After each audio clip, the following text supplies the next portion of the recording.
এটা হচ্ছে আমাদের একটা রাঙ্গলেরই, এটাতে অনেক কাজ করা যায়। এটা হচ্ছে আপনাদের শাকসবজি লাগাবেন, তো পিলি দরকার, এবার টেনে এভাবে যে এই যে কোনো আল আছে এটা টান দিলে একদম পিলির মতন হয়ে যাবে। হ্যাঁ, আবার এটাতে দেখেন যে ঘাসগুলো পরিষ্কার করবেন, এভাবে যে কেটে দিলে যে সব কেটে গেল, কত সুন্দরভাবে কেটে যাচ্ছে।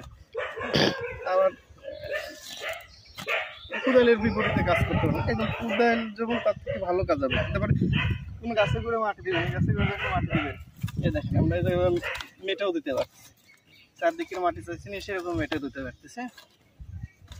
এটাকে অনেক টেম্পারার লো হয়, যে ধার প্রচুর পরিমাণ ধার আছে আছে, আপনি সব কাজই মোটামুটি করতে পারবেন। এটা অনেক কাজ। আপনি যে কোনো জায়গায় কুপাবেন, কুপায় মাটি আলগা করবেন, কুপায় মাটি আলগা করে দিতে পারতেছে,